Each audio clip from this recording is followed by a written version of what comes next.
real quick, I just want to say this was a really good showing from Nightmare to show that they are able to understand macro control because of Lasagna. I mean, if we take it back a little bit last week on the top 16 side, we saw Darkside really get the better of Nightmare. And honestly, the one thing that I saw was Nightmare just being a little bit over. We're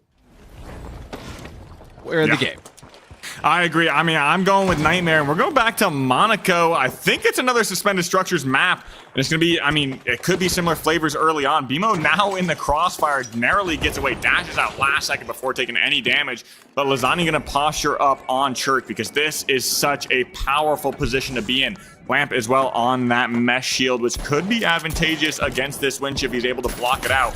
But that shot, beautiful shot from coming out from Lasagna on that CB1 repeater. We'll see how Taskmaster can recover from this one. And that's why you don't take him off medium. And he knows exactly how to play this as well. He's playing on the statue. He's saying, look, guys, we just need to control this fight. Don't let them get the res. The problem is, there's lots of hidey holes, and they could be in any one of these apartments on any floor, so really Nightmare have to kind of make the decision. They do make the decision to just grab that box, head as quickly as possible over to B, let Task Managers get that res, and have a bit of pace ahead of them. They don't decide to go for the wipe, but this is as good as a vault point victory as you're going to get. That KS-23 on Lamp as well, they are really committed to this long-range fight. Well, I think it's very good, and we're going to see Lasagna kind of slowing them down as well. And the beautiful thing about Nightmare right now is if they don't allow Task Managers to get that first plug, they won't have the opportunity to winch that box out, set it up. But overall, this is a great position to be on. Grandma's, they're still rotating in almost halfway through this map. They still have quite the ways to go, 80 meters to be exact. And look at this position. They're playing pretty far away from the Grandma's house, which is a little unorthodox in my opinion.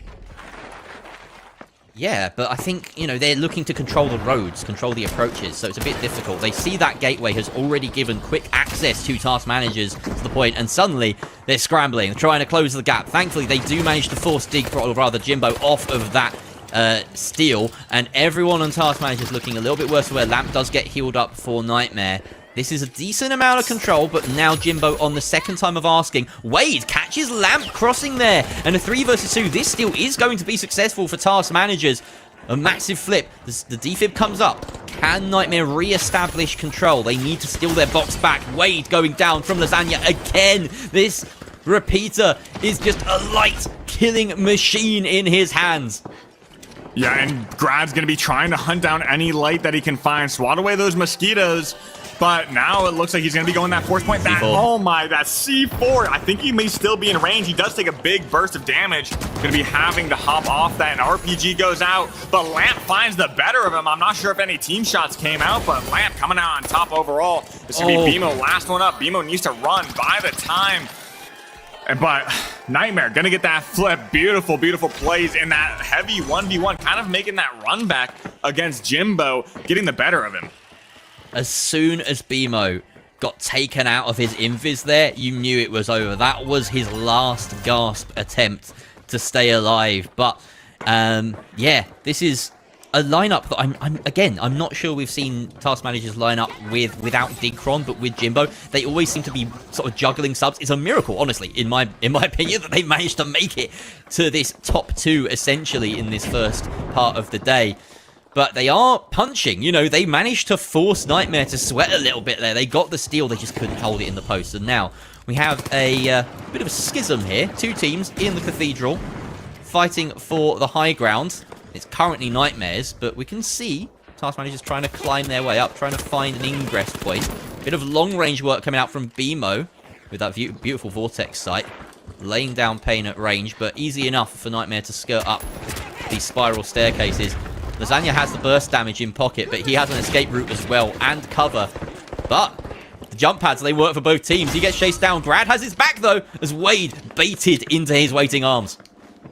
Yeah, and now I think this is where the vault fight really slows down. As we can see, it really comes down to the positioning initially, and you do not want to let that winch go out, but we're going to be breaking out. It's going to be a pick on BMO. Grad finds that pick against that other light. Going to be grabbing that body, backing up, but Wade's going to be dropping down again. And it's going to be last one up of Jimbo, that heavy. Will they go for that wipe? Will they just wait for these coins? It seems like he's just going to be posturing up on this high ground, waiting for those coins, planting that C4. They do not want to allow anyone to get up here. as Grad just goes to get this plug, get this box moving. He may have just spotted him right there. I'm not entirely sure, but I mean, this is very, very good yet again for Nightmare. This first plug means a lot. You do not want to let either team set up ultimately.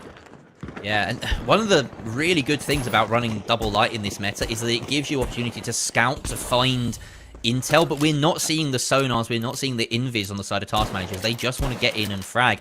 And it means that Nightmare, they've got the edge when it comes to intel. They seem to know where task managers are coming at them from and always have cover, always have a plan. Look at that, the shield bursting forward to provide Lasagna the opportunity to push, but he's caught out a little bit here.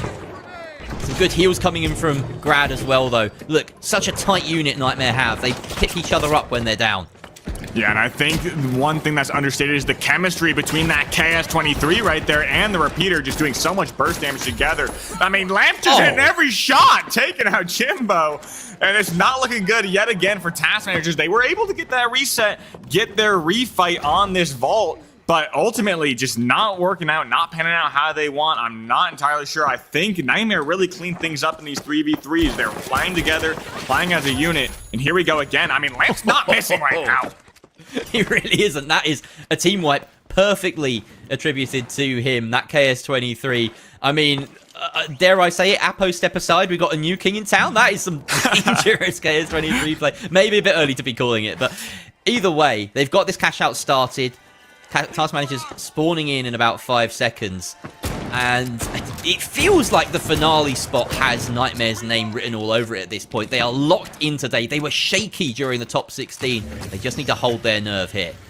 Yeah, I mean, they are going a little bit far, but they do have these angles to pad right on top of that point. It is a decent rotation, but as you can see, look at this, RPGing out, looking for any sort of opening. But that KS23 and that repeater, I'd be a little bit scared if I were Wade right there. And now Jimbo's under crossfire right now, backing away. Where's his help right now? Gonna get that H infuser back up. Lamp taking a big amount of damage. Grad just looking for this off angle. Lamp not taken out, even with that bow to boot. But it's just gonna be Wade last one up. He has to look for a reset. And now we're just skeet shooting, trying to find Wade as he takes him out, takes himself out with that fire barrel to get that reset. Yeah, it's been a really rough day for BMO in particular. It feels like he's the one taking the brunt of the beating, often the first death. But I mean, sometimes it's Wade as well. The lights just cannot step up to this triple whammy of LH1 repeater and KS23. It's just pure burst damage. I say that as I actually realised that Grad is on the 93R. So, you know, they've got a bit of clean-up duty there. He was on LH1 on the cash-out game. That's my excuse for that one. But here we go. Final engage attempt from task managers as they close the distance with about 20 seconds left. They're just going to go gung-ho at the point. Create a little gooberage. Oh, no! It's scuffed there as they fall down to the ground, but so does the cash out. There's a chance to maybe stick it on the ground. Lasagna, though, finding Wade yet again. And there's only about 8 seconds left on that timer. In come the kills. Lamp secures it with that melee onto Jimbo. Was that just not a masterclass from Nightmare Sonsoyo? That was just incredibly clinical, and they know how to play against this HL. Had kind of eked their way in to understand how to get through Nightmare, but Nightmare locked in, and I mean, look at that. Lamp, 8 kills. Oh, geez, it's just, it was... Jack Gooman, of course it's not. From Lamp during that game. It was also a case of, you know, Winch up against Mesh, which, as we know this season, in NA in particular, it's a very hard time winning